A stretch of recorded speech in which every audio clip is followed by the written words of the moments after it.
빌립보 교회를 향한 바울의 편지의 내용을 자세하게 살피기에 앞서서 오늘은 객관적으로 빌립보 지역은 어떤 지역이었고 또 빌립보 교회는 어떻게 형성이 되었으며 편지를 썼던 바울과 빌립보 교회와의 관계는 어떤 관계였는지, 그리고 대부분의 이제 편지가 그렇듯이 바울의 편지의 내용 가운데는 교회가 지금 직면하고 있는 어려움의 문제를 또 가지고 그들을 권면하고 다시 격려하기 위해서 편지를 썼거든요. 그래서 빌립보 교회가 지금 가지고 있는 어려움은 구체적으로 무엇이었는지 이런 부분들을 1차적으로 좀 객관적으로 살펴본 이후에 오늘은 그리스도인에게 있어서의 진정한 기쁨이란 무엇인가, 그렇죠? 빌립보서에는 16번이나 이 기쁨이라는 용어가 반복적으로 사용되고 있거든요. 그래서 소위 기쁨의 서신이다, 기쁨의 편지다 이렇게 쓰고 있는데 우리에게 있어서 진정한 기쁨은 무엇인가 한번 오늘 첫 번째 시간으로 그 부분을 생각해 보려고 합니다. 사도행전을 보게 되면 바울이 땅끝까지 복음을 증거하라고 하시는 하나님의 뜻을 쫓아서 전도여행을 1차, 2차, 3차에 걸쳐서 전도여행을 하게 돼요. 그 중에 두 번째 전도여행 기간 중에 AD 한 51년경이라고 봤을 때 예수님께서 부활하시고 승천하신 이후 한 20년 정도 어간 지났을 즈음에 이제 바울은 자신의 계획을 따라서 아시아 지역을 향해서 복음을 전하기 위해서 가려고 계획하고 있었는데 하나님께서 환상 중에 바울에게 마게도니아로 건너와서 우리를 도우라. 그러니까 마게도니아 사람들이 우리 쪽으로 와서 우리를 도우라라고 하시는 그런 환상을 보고 그것이 하나님의 부르심이라고 깨닫고 이제 바울이 자신의 계획을 변경해서 마게도니아 지역으로 이제 들어가서 복음을 전하게 돼요. 그러니까 마게도니아 지역은 오늘날로 치면은 유럽 지역이라고 할 수 있는데 그 마게도니아의 첫 번째 관문이 되어지는 지역이 바로 빌립보 지역이었어요. 그래서 그 지역에 처음으로 세워진 교회가 빌립보 교회였죠. 그러니까 빌립보 교회는 당시에 로마의 식민지였던 그 도시 가운데 군사적으로나 경제적으로 굉장히 중요한 의미를 가지고 있는 도시예요. 아마 이런 얘기 많이 들어보셨을 것 같아요. 그러니까 바울은 사실은 전략적으로 중요한 도시를 거점으로 해서 복음을 증거했어요. 그러니까 꼭 큰 도시 또 중요한 도시만을 갖다 이렇게 볼 수는 없지만 결국 대도시와 중요한 그 도시를 거점으로 해서 그 지역을 돌아다니면서 복음을 증거하는 그런 일을 했습니다. 근데 바울은 늘 이제 전도하기 위해서 지역마다 유대인의 회당을 중심으로 이제 복음을 전했는데 이 빌립보 지역에는 뭐 이거 정확한 건 아니지만 성경학자들이 추정하기로는 그 빌립보 지역에 아직 유대인들이 많이 살고 있지 않아서 유대인의 회당이 없었어요. 그래서 회당이 없는 채로 이제 바울은 복음을 증거하는 일을 감당을 했죠. 이것을 보게 되면 바울이 때로는 성령의 인도하심과 또 하나님의 뜻을 쫓아 이렇게 가지만 아무런 전략이 없이 아무런 계획이 없이 그 일들을 감당하는 것이 아니라 그가 대도시와 또 그리고 유대인 회당을 중심으로 하는 굉장히 전략적으로 복음을 증거하고 있다라는 것을 우리가 알 수 있습니다.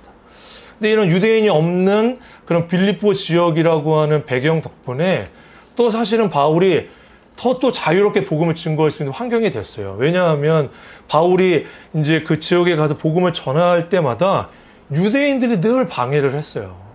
사도가 아닌데 왜 너가 사도라고 자꾸 너를 주장하냐? 라거나 하여튼 바울이 복음을 증거하기 위해서 전하는 그 길 가운데 이방인들이 회방거리가 되어지는 것이 아니라 오히려 유대인들이 회방거리가 되어졌는데 이제 이 빌립보 지역에서는 유대인들이 많지 않았고 회당이 아직은 없었기 때문에 오히려 바울이 빌립보 지역에서 자유롭게 복음을 증거할 수 있었던 것 같습니다. 그래서 빌립보 교회는 당연히 그 구성원이 이방인들 중심으로 세워진 교회였죠. 그 대표적인 인물은 자주색 옷감 장사였던 루디아라고 하는 인물이에요. 그러니까 이 여인은 이 자주색 옷감이 뭘까? 여러분, 그 당시에는 자주색 이 염료가 귀한 염료였어요. 그러니까 귀하기 때문에 비쌀 수밖에 없죠. 그러니까 자주색 염료를 가지고 만들었던 옷감을 판매하는 여인이었던 루디아였기 때문에 당시에 꽤 재력도 있었고 또 재력을 가지고 있었기 때문에 사회적인 지위를 갖고 있었던 인물이 바로 루디아였어요. 그리고 이 루디아가 바울이 전했던 복음의 말씀을 듣고 그 빌립보 지역 안에서 거의 최초의 개종자가 되어지면서 그 루디아의 집에서 교회 모임이 시작되었다라고 하는 것이죠. 그러니까 참 하나님께서 그 빌립보 지역 가운데 이런 귀한 또 여인을 만나게 하심을 통해서 그 집이 오픈되어지고 첫 교회가 시작되어질 수 있는 굉장히 중요한 어떤 터전이 되어지는 인물이죠. 그런데 루디아뿐만 아니라 빌립보 교회에는 여러 가지 기적을 통해서 예수님을 믿는 교회 멤버들이 일어나게 되어집니다. 그 예를 들면 귀신 들렸던 여종이 예수 그리스도의 이름으로 자유롭게 되어짐으로 인해서 그 여종이 이제 또 빌립보 교회의 멤버가 되었고, 또 여러분들에게 조금 익숙한 사도행전 16장을 보게 되면 사도 바울과 실라가 복음을 증거하다가 감옥에 갇히게 되어져요. 근데 감옥에 갇혀서 그 바울과 실라가 실망하는 것이 아니라 그곳에서 하나님을 소리내어서 찬송하게 되어졌을 때 기적이 일어나죠.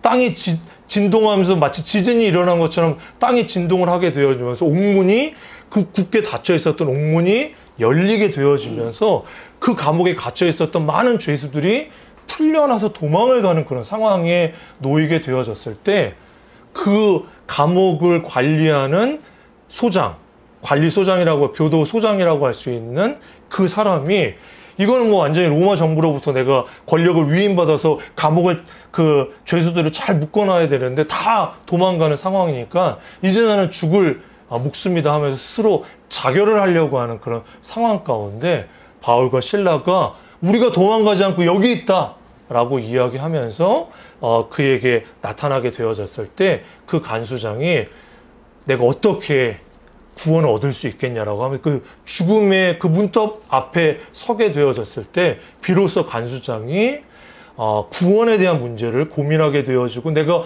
어떻게 하면 구원을 얻겠습니까? 라고 했을 때 그 유명한 교회마다 구절처럼 쓰여져 있는 주 예수를 믿으라. 그리하면 너와 내 집이 구원을 얻으리라. 그러면서 정말 실제로 그 간수장이 복음을 듣고 예수 그리스도를 믿게 되고 그 가족도 구원을 받게 되어졌던. 근데 그 간수장과 그 가족이 바로 빌립보 교회의 초창기 멤버로서 그 교회를 이루는데 아주 결정적인 역할을 했던 그런 가족들이라고 하는 것이죠. 결국 빌립보 교회는 유력한 자주색 옷감 장사를 했던 루디아뿐만 아니라 여종, 또 로마로부터 어떻게 보면은 힘을, 권력을 얻어서 정말 이 세상적으로는 참 악한 그런 삶을 살았을지도 모르는 간수장까지 굉장히 다양한 사람들, 빈부격차, 또 지위, 고하와 상관없이 다양한 사람들이 모여서 유럽 최초의 교회를 이루었던 곳이 바로 빌립보 교회였습니다. 우리가 이 배경적인 것을 봐도 참 다양한 사람들이 교회에 모여서 복음이라고 하는 정말 그 기쁜 소식을 듣고 한 사람 한 사람이 복음의 은혜 안에서 그 다양성 안에서도 복음이라고 하는 그 통일성을 이루는 교회의 모습이 바로 빌립보 교회가 가지고 있었던 그런 모습이었습니다. 그렇다면 바울과 빌립보 교회는 어떤 관계가 있었을까요? 바울에 의해서 세워진 교회가 다 그렇겠지만 바울과 빌립보 교회는 또 굉장히 특별한 그런 관계가 있었던 것 같아요. 바울이 특별히 그들을 사랑하고 특별한 관계를 맺고 있었던 공동체로 보입니다. 그들은 바울의 선교 사역 가운데 물질적으로 끊임없이 후원을 했어요. 우리 빌립보서를 읽어보면은 이 편지를 전달하기 위해서 에바브로 디도가 이제 바울을 찾아가는데 그 찾아갔을 때 바울은 감옥에 갇혀 있는 상황이었어요. 그때 바울의 그 어려운 상황 가운데 물질적인 후원과 선물을 들고 에바브로 디도가 로마의 감옥에 갇혀 있었던, 그 당시에 이제 로마의 감옥은 그냥 가택 연금 같은 그러니까 바울이 이제 집에 갇혀서 아무런 활동을 할 수 없는 그런 상황 가운데 있을 때 물질로 후원하고 또 바울을 다시 격려하기 위해서 에바브로 디도가 가서 그를 방문한 이후에 바울이 써준 편지를 들고 와서 빌립보 성도들한테 전달했던 편지가 바로 빌립보서라고 할 수가 있죠. 그래서 바울은 빌립보서를 보게 되면 그 교회를 향한 기쁜 감사와 사랑을 그 편지 곳곳에 이렇게 드러내고 있는 것을 우리가 볼 수 있습니다. 또 빌립보 교회 안에서는 또 내적인 외적인 문제가 있어요. 내적인 문제는 무엇이었냐면 빌립보 교회 안에 두 명의 여성 지도자가 있었는데 유오디아와 순두계라고 하는 두 여성 지도자 사이에 갈등이 있었고, 이게 그냥 사소한 두 여인의 갈등을 넘어서서 지도자의 위치에 있었던 오늘날 치면 소그룹 리더거나 어떤 두 권사님이었거나 이랬을 수 있을 것 같아요. 이런 분들 사이의 갈등이 교회의 분열을 일으키게 되어지는 어떤 그런 상황이 내적으로는 벌어지고 있었고, 외적으로는 대부분의 초대교회와 마찬가지로 이제 어느 정도 바울이 복음을 전해서 교회가 세워지면 꼭 그 이후에 유대인 거짓 교사들이 나타나요. 참 신기하죠. 복음으로 세워졌는데 이 복음의 그 은혜 가운데 그냥 아무런 어려움 없이 이게 좀 세워지면 좋을 텐데 꼭 거짓 교사들이 와가지고 복음으로 충분하지 않아. 하나님의 그 구약의 율법의 말씀을 지켜야지 너희들의 구원이 확실해지고, 너희들이 하나님의 그 율법에 따라서 할례도 받아야 되고 모두 해야 되고 모두 해야 돼 이러면서 이 복음의 은혜가 사라지게 만들고 복음으로 세워지지 못하게 하는 그런 어려움들이 생겨나는 것이죠. 빌립보 교회도 어김없이 이와 같은 거짓 교사들에 의해서 율법적인 가르침이 가르쳐지게 되어지며 성도들의 복음적인 신앙이 흔들리게 되어지는 외적인 이런 어려움이 있었던 것이, 이러한 내 외적인 위기 속에서도 빌립보 교회는 바울이 감옥에 갇혔다는 소식을 듣고 에바브로 디도를 통해서 바울을 위로하고, 또 바울은 그들이 주었던 그 사랑과 격려, 또 물질적인 후원에 감사하고 사랑하는 마음을 담아서 다시 빌립보서라고 하는 편지를 그들에게 전했던 것이에요. 이제 우리가 다음 주에 조금 더 이제 1장 1절부터 11절을 통해서 자세하게 우리가 살펴보겠지만, 결국 우리의 신앙과 교회가 형성되는 데 있어서 이와 같이 복음적인 관계를 통해서 사실은 우리의 신앙이 형성되어지는 것이고 교회는 자라가게 되어지는 것이죠. 우리는 오해하는 경향이 좀 있어요. 그냥 복음의 진리를 내가 스스로 잘 공부하고 잘 익혀서 그것들을 잘 살면 내 신앙이 탁탁탁 세워진다고 생각하고, 교회 안에서도 단지 우리가 복음의 말씀을 들어야죠. 설교 말씀을 통해서 또 양육을 통해서. 그러나 그거를 통해서 우리 안에 복음적인 관계 안에서 서로 교제하고 그 마음을 서로 나누는 것을 통해서 우리의 신앙이 자라고 형성되어지는 것이지, 이것이 없이 교회는 자라갈 수 없어요. 그렇기 때문에 교회에 있어서 우리가 반드시 기억해야 될 것은 뭐냐 하면 복음의 진리가 살아있어야 되고, 그 복음의 진리 가운데 공동체가 형성이 돼야 돼요. 이 둘 중에 하나라도 사라지게 되어지면 교회는 교회로서 온전하고 아름답게 세워질 수 없고, 우리의 신앙도 균형 잡히고 온전하게 자라갈 수 없다라고 하는 것이죠.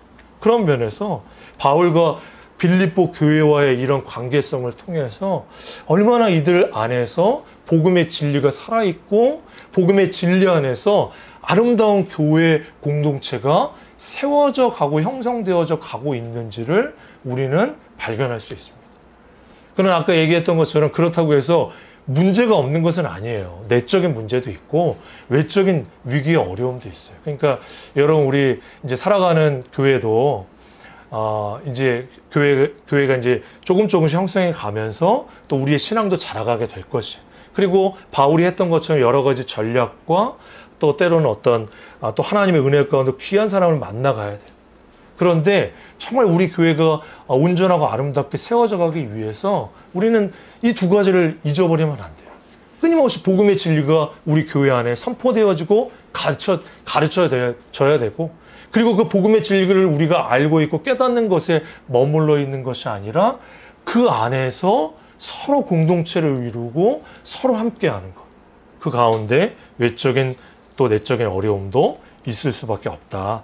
이것을 우리가 한번 기억하면 좋을 것 같습니다. 그렇다면 이제 두 번째로, 그럼 왜 빌립보서는 기쁨의 편지라고 불려지게 됐는가? 단지 사도 바울이 16번이나 반복해서 기쁨이라는 단어를 썼기 때문에 빌립보서는 기쁨의 서신인가? 뭐 이렇게 또 생각할 수도 있어요. 물론 반복적으로 사용했다라는 것에 어떤 의미가 있고 그것이 핵심적인 내용을 포함하고 있다는 것은 틀림이 없습니다. 하지만 감옥에 갇혀있는 상황 속에서 바울이 자신의 기쁨과 빌립보 교회를 향해서 기뻐하라고 어떻게 권면할 수 있었을까?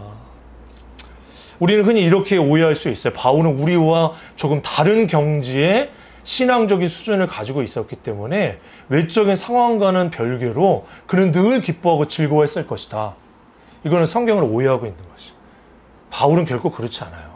우리가 생각하는 것처럼 우리와 완전히 다른 경지에 있었기 때문에 이러한 기쁨을 고백했던 사람은 아니었다라고 하는 것이죠. 또 반대로 그저 감옥 안에서 모든 것을 자포자기하는 심정이 되어지고 나니까 갑자기 초월적인 기쁨이 생겨요.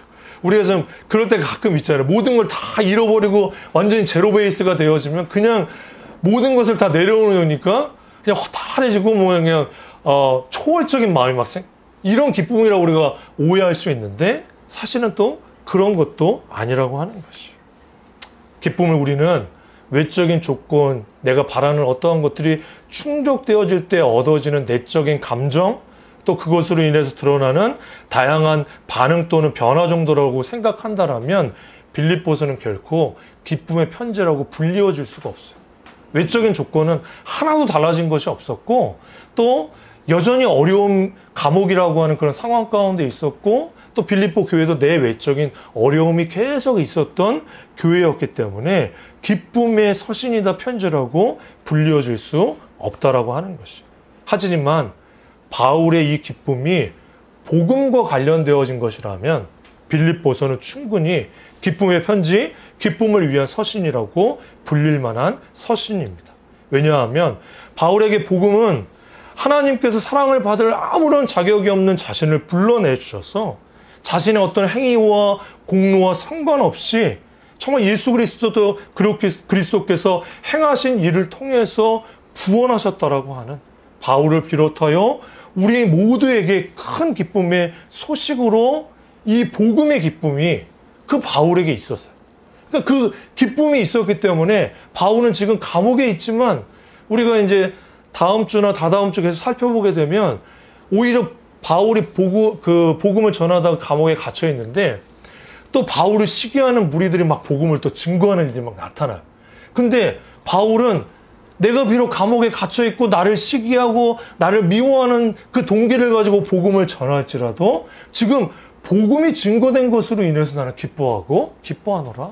그러니까 지금 바울의 기쁨의 그 근원 가운데 있었던 것은 외적인 상황과 환경이 아니라 나를 정말 복음의 핍박자였고 정말 그리스도의 원수였던 나 같은 자를 불러내 주셔서 복음의 은혜를 받게 하시고 이제는 그 복음을 증거하는 자로 살아가게 하신 그 기쁨이 충만했기 때문에 그는 감옥에 있으나 밖에 있으나 정말 그 기쁨 가운데 지금 편지를 보내고 있고 또 그렇게 기쁨을 권면할 수 있는 것이.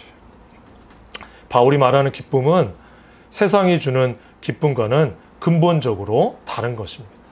복음이 주는 기쁨, 복음 때문에 기뻐하는 그 기쁨, 이 기쁨은 우리를 향한 하나님의 신실하신 사랑과 은혜의 뿌리를 두고 있는 기쁨이라고 하는 것이. 우리가 아직 죄인 되었을 때 하나님께 독생자 예수 그리스도를 보내셔서 우리의 모든 죄를 대신하여 십자가에 죽게 하시고 부활하게 하심으로 우리에게 영원한 생명과 구원을 주셨다라고 하는 놀라운 기쁨의 좋은 소식, 이 복음의 메시지를 믿고 깨달을 때 우리의 내면 깊은 곳에서 샘솟는 그 기쁨이 바로 복음이 주는 기쁨이라고 하는 것이죠. 여러분 앞에 화면을 좀 보시면 그 조나단 에드워즈라고 하는 분이 있어요. 미국의 18세기에 있었던 영국에서 이제 청교도들이 시작이 됐죠. 그리고 청교도들이 이제 배를 타고 건너와서 이제 세워진 나라가 미국이죠. 그래서 그 미국 땅에서도 여전히 청교도적인 신앙과 삶을 살았던 그 대표적인 인물 중에 한 사람이 바로 조나단 에드워즈라고 하는 인물이 있어요. 그는 신학자로서 그리고 또 그 목회자로서 아주 이제 유명한 미국의 인물이기도 해요. 그래서 미국의 예일대가 이제 처음에 시작됐을 때 그 초창기 때 총장을 지내기까지 했던 인물이 바로 조나단 에드워즈죠. 그리고 또 조나단 에드워즈가 이제 우리에게 유명한 것은 뭐냐면 신앙 감정론이라고 하는 책이 있어요. 그 신앙 감정론이 또 굉장히 많은 사람들에게 많은 사람이 읽는지는 잘 모르겠지만 많은 사람들이 조나단 에드워즈 하면 신앙 감정론이라고 하는 책을 알고 있습니다. 그 책에 보면 이러한 글귀가 있어요. 진정한 기쁨은 단순한 쾌락이나 일시적인 흥분된 감정 상태가 아니라 거룩한 정서다. 그 거룩한 정서로서 하나님에 대한 사랑과 그분의 아름다움을 아는 데서 오는 깊은 기쁨이다. 그렇게 이야기하고 있어요. 그래서 이제 원래 이제 원제목의 신앙 감정론의 원제목은 religious affection이라고 하는 신앙적인 religious라고 하는 게 신앙적인 종교적인 근데 affection이라고 하는 단어를 썼어요. 그러니까 감정하면 우리는 흔히 생각하는 영어 단어는 feeling이나 emotion을 생각을 해요. 근데 이제 이 조나단 에드워즈는 affection이라고 하는 단어를 이제 썼고, 그것을 이제 우리말로 번역하기 위해서는 감정이라는 표현을 쓸 수도 있고, 정서라고 하는 표현을 쓸 수 있는데, 사실은 이모션이나 필링으로는 설명할 수 없는 정서와 마음 상태를 이야기하기 때문에 이제 조나단 에드워즈가 affection이라고 하는 단어를 쓰게 되는데, 이 단어의 차이는 무엇이냐 하면 그냥 이모션이나 필링이라고 하는 뜻은 일시적이고 피상적인 감정이나 기분을 이야기하는 것. 그러니까 우리가 굉장히 흥분된 어떤 감정 상태, 너무 환경적인 내가 생각하지도 못했던 시험에 합격을 했어. 내가 생각하지도 않았던 갑자기 물질이 나한테 막 주어졌어. 정말 이 간절하게 원했던 어떤 사건들이 막 일어나게 되어지면 막 감정이 고양되잖아요. 너무 기분이 좋아. 기분이 너무 좋아. 흥분돼. 이런 상태를 표현할 때 필링이나 이모션을 얘기할 수 있지만, 우리가 하나님께로부터 구원의 은혜와 복음의 그 진리 가운데 얻게 되어지는 그런 감정은 그것을 뛰어넘는 것이기 때문에, 그것 자체가 없다라는 것은 아니에요. 그러나 그것을 뛰어넘는 것이기 때문에 affection이라고 하는 단어를 쓰면서 이것은 더 훨씬 넓고 심오한 인간의 마음 상태를 이야기하는데, 인간의 마음 깊은 곳에서 지성과 의지가 통합되어 움직이는 역동적인 마음의 상태다. 이게 좀 어렵습니다, 표현 자체가. 그러나 사도 바울도 이와 비슷한 표현을 쓰고 있어요. 빌립보서 1장 9절과 10절에 보면 이렇게 사도 바울이 빌립보 교회를 위해서 기도하고 있는 내용이 이와 유사한 내용이에요. 한번 같이 우리 9절 10절의 말씀을 같이 한번 읽어봤으면 좋겠습니다. 자, 시작. 내가 기도하노라. 너희 사랑을 지식과 모든 총명으로 점점 더 풍성하게 하사 너희로 지극히 선한 것을 분별하며 또 진실하여 허물 없이 그리스도의 날까지 이루고. 예, 지금 바울은 빌립보 교회가 이런 교회, 이런 상태가 계속 유지되기를 위해서 나는 너희들을 위해서 계속 기도하고 있다. 근데 그 내용을 보니까 너희 사랑을 지식과 모든 총명으로 점점 풍성하게 하사. 그러니까 조나단 에드워즈가 얘기하고 있는 것처럼 인간의 마음 깊은 곳에서 지성과 의지가 통합되어 역동적인 마음의 상태. 그러니까 우리 안에 사랑이 있는데 그것은 하나님을 향한 사랑, 그것이 지식과 총명 안에서 점점 풍성하게 되어져서 우리 가운데 그저 단지 일시적인 감정적인 기쁨과 즐거움이 아니라 하나님을 아는 지식과 하나님의 영광의 충만함을 지적으로도 깨닫고 의지적으로도 그것에 강력하게 움직이게 되어지는 우리의 마음의 상태. 그것이 바로 진정한 기쁨이다. 그리고 그 기쁨을 지금 사도 바울은 빌립보 교회 안에 이 기쁨이 충만하기를 원한다. 그리고 이것 가운데 선한 것을 분별하여 또 진실하여 허물이 없이 그리스도의 날까지 이 진정한 기쁨과 하늘로부터 내려오는 충만한 은혜 가운데서 너희들이 그 마음을 계속 확정해 나가면서 살아가기를 원한다. 이렇게 기도하고 있는 것입니다. 에드워즈에게 있어서 참된 기쁨은 단순한 피상적인 지식이나 행위에서 오는 것이 아니라 하나님의 본성, 그분의 거룩하심을 깊이 경험하고 사랑하는 내면의 상태에서 비롯된 것이라고 강조하고 있는 것이죠. 이것은 환경과 상관없이, 우리의 조건과 상관없이 우리에게 주어지는 기쁨이라고 하는 것이죠. 비록 설사 고난 중에 있을지라도 이 기쁨을 유지할 수 있었던 것은 그가 이미 받아 누리게 된 복음의 은혜, 그 복음 안에 정말 드러난 하나님의 영광의 아름다움을 바울은 알고 있었기 때문에 지금 비록 그가 감옥에 갇혀 있었고 여러 가지 환난과 어려움 가운데 있을지라도 그는 정말 그 하나님으로 말미암아, 복음으로 말미암아 이 기쁨 가운데 있었던 것이죠. 주 안에 사랑하는 여러분, 우리는 이 마음을 하나님께 지금 구하고 있습니까?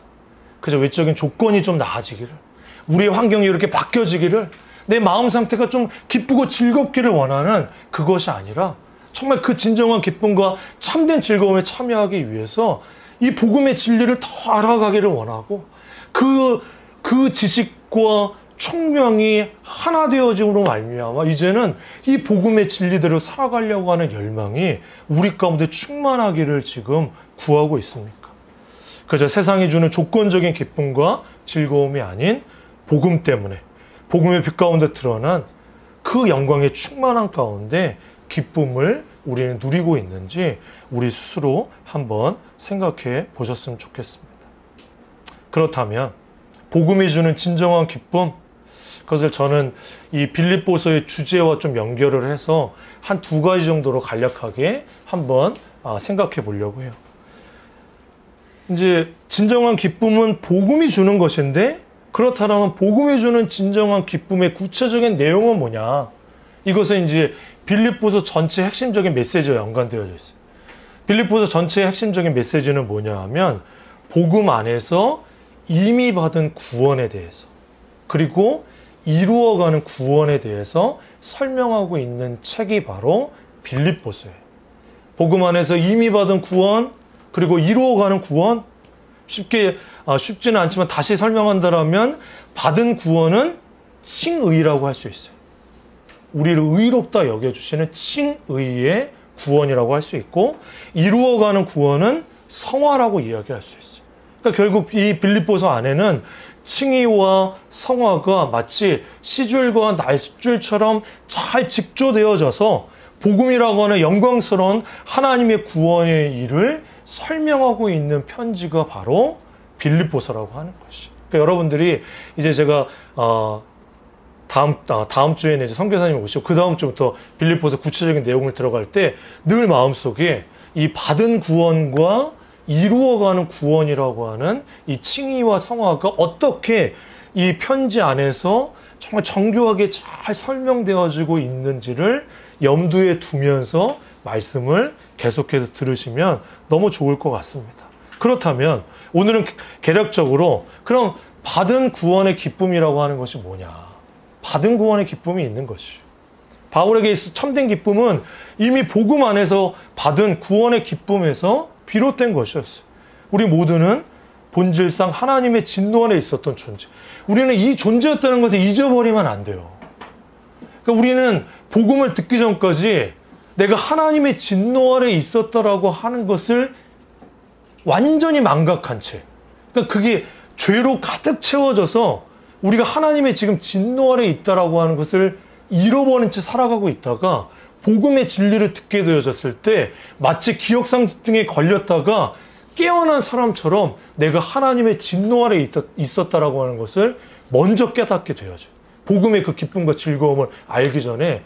그래서 먼저는 내가 하나님의 진노 아래 있었다는 것을 깨닫게 되어지므로 우리는 깊은 절망과 깊은 두려움이 복음의 기쁨을 받아들이기 이전에 우리가 경험하게 되어지는 상태라고 하는 것이.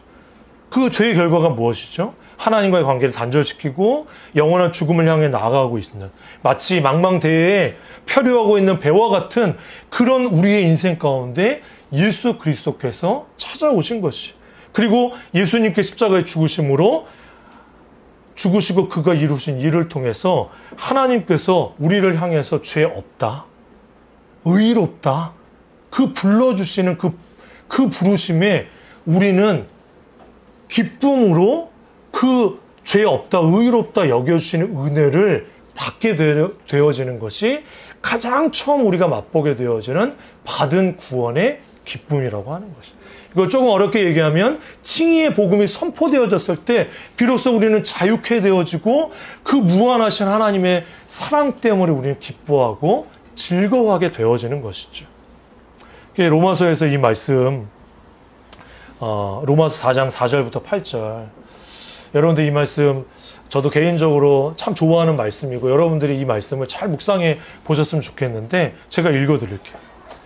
일하는 자에게는 그 삭시 은혜로 여겨지지 아니하고 보수로 여겨지거니와, 일을 아니할지라도 경건하지 아니한 자를 의롭다 하시는 일을 믿는 자에게는 그의 믿음을 의로 여기시나니, 일한 것이 없이 하나님께 의로 여기심을 받은 사람의 복에 대하여 다윗이 말한 바 불법이 사함을 받고 죄가 가리어짐을 받는 사람들은 복이 있고 주께서 그 죄를 인정하지 아니하실 사람은 복이 있도다 함과 같으니라. 이게 칭의의 복음을 설명하고 있는 사도 바울의 너무나 아름다운 구절의 말씀이에요. 일하는 자에게는 우리가 구원과 어떤 하나님의 은혜와 사랑을 받는 일에 있어서 조건적인 생각을 하게 되어지면 늘 우리는 뭔가 일을 해야 돼. 하나님의 사랑을 받을 만한 일을 해야 돼요. 이게 종교적인 사고방식이죠. 그러니까 일하는 자에게 있어서는 내가 이만큼 하나님의 사랑을 받을 만한 어떤 일과 행위를 했기 때문에 하나님께서 부어주신 사랑과 은혜를 받아도 그걸 은혜로 여기지 않는다라고 하는, 당연한 대가로 나에게 주어진 것이다, 이렇게 생각한다라고 하는 것이.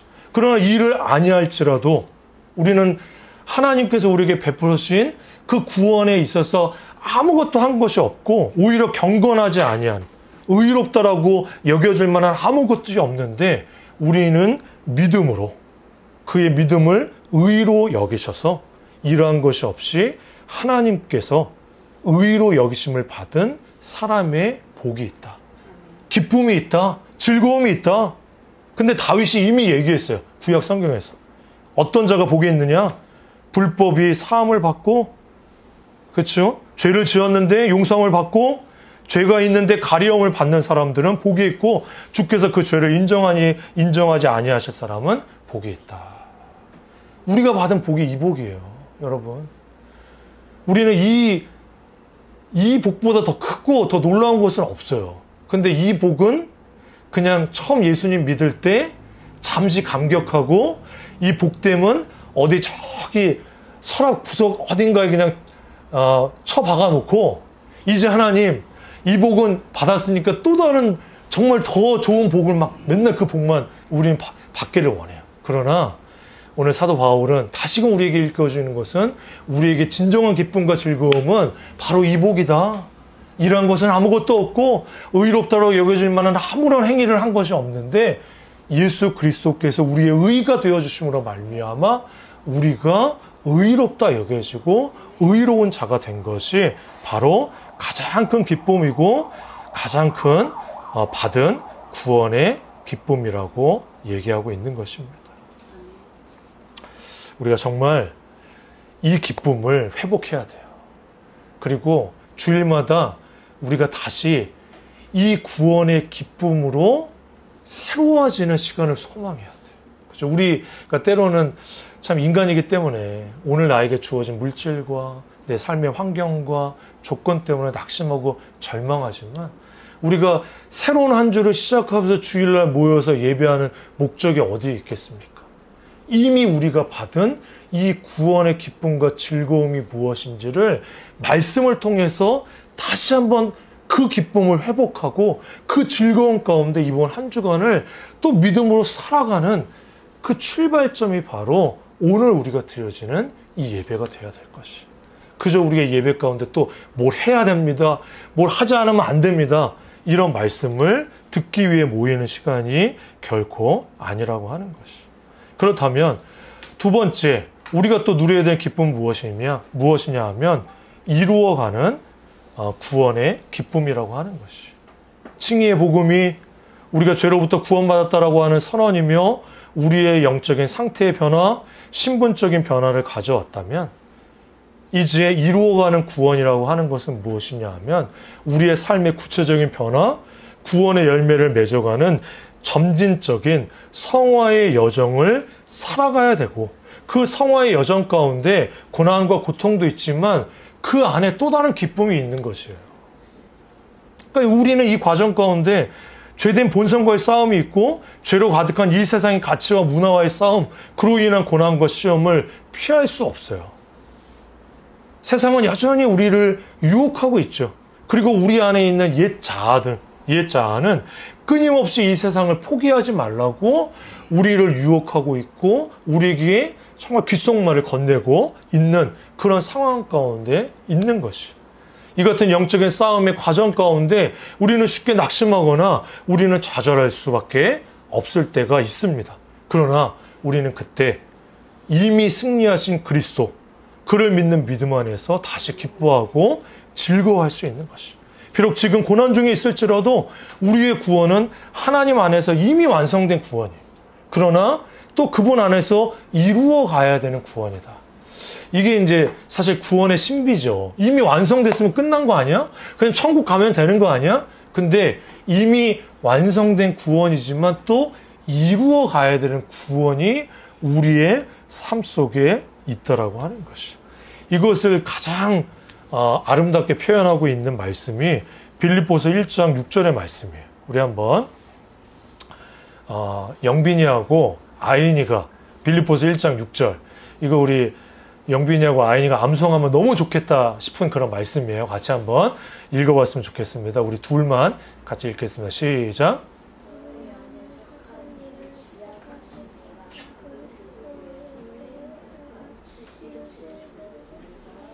확신하노라.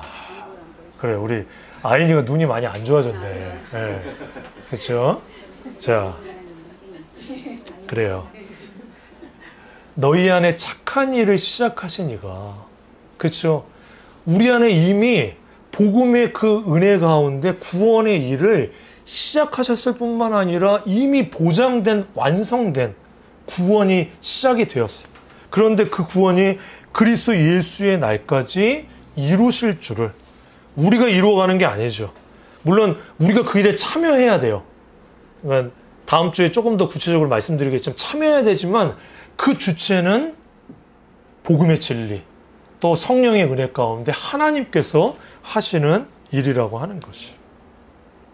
칭의의 복음은 우리로 하여금 성화의 기쁨을 얻을 수 있도록 마치 자동차에 연료를 제공하듯이 우리를 끊임없이 격려하고 위로하며 새롭게 합니다. 우리는 이 확신 속에 있을 때에만 죄와 싸울 수 있고 세상의 가치를 거스리는 매 순간에 그런 소망 가운데 기뻐하며 살아갈 수 있는 것입니다. 우리의 삶 속에 크고 작은 어려움이 있어요. 사도 바울과 비교하면 우리의 어려움은 아주 별것 아닐 수도 있어요. 그러나 똑같은 어려움이에요. 그러나 바울이 기뻐하고 기뻐하노라. 그리고 너희들도 이 기쁨에 함께 참여하자라고 끊임없이 권면할 수 있었던 것은 그가 이미 받았던 그 구원의 은혜와 기쁨이 있었고 이제 또 이루어가는 그 구원의 여정과 삶 속에 그에게 주어지는 기쁨이 있었기 때문에 그는 당당하게 기쁨을 외치고 함께 우리의 이 기쁨의 자리 가운데 동참하자 권면할 수 있었던 것입니다. 사랑하는 여러분, 우리도 이번 한 주간 살아갈 때 때로는 외적인 조건과 상황이 내가 원하지 않는 정말 짜증스럽고 어려운 상황들이 찾아올 수 있어요.